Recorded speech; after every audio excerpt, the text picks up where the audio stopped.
azvina kumira mushe guys. Ndine tweet yandiri kusangana nayo iri kupisa iri kutenderera iri kunzi macitizens muri sei kana muri kwamusani in Chipinge ndanzwa kuti vanhu vakabloka road Mutare Chipinge road nematombo nekupisa matayi vachiti Mnangagwa must go. Chipinge road has been blocked by people demanding Mnangagwa must go. This viral social media message ndo mashoko ari kubuda panapa.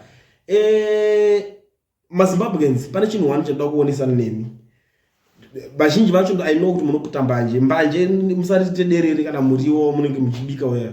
No, hazvidi kuti zvidaro. You know zvinhu zvakaita zvezvizvi it's not easy kuti zvingonzoitika. Vanhu vaya hatidi kunyeberana guys. Munorohwa makatsakatika. Ukaona motaketi mafambiro enu today inoona kutosiya yato inofamba ichivhura nzira cheteka. Inoona kutosiya yapedza nemi ipo papa. Vakomana ivo vamunenge muchiona vaya vari dangerous zvekutosvika pakupedza nemi. Ozvanzi mavharira road mukupisa matayi. Zimbabwe neSouth Africa zvakafanana. Kusi South Africa kako kuti kunoitwa izvozvo. Kuvhara road, kuvharira ani. Guys, toziziya. ZANU-PF achadiwa, apachadi ZANU-PF. Iwo uchatobudi ZANU-PF. Wena kuanta apachaidi.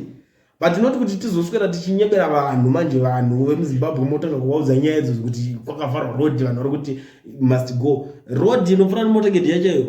Mutara Mutare ere kuti pamwe rotora madust road woko vari kuvharirana kana pamwe vari kuvhara ngavati vari kuvharira kana kansela kana machifu ikoko afine zvinoona kumeka sense kwete kuvharira imi muchiri remembere pewe ndo vanhu vanofambisa nyaya idzi vakumboti SADC ichazoya yozogadzirisa nyaya dzemuZimbabwe kuti yunzi yavo ichigadzirisa yakazouya here pazvazodii ndokupanana maforce hopes kwacho. But guys, ameno pamwe ndezvo chokwadi ameno vanhu vari ikoko vacho iwawo, but inini ndangoti zvangu dziri mbanje aida ishoma musaise dzimwe mutiya umana aiwa shandisai masamba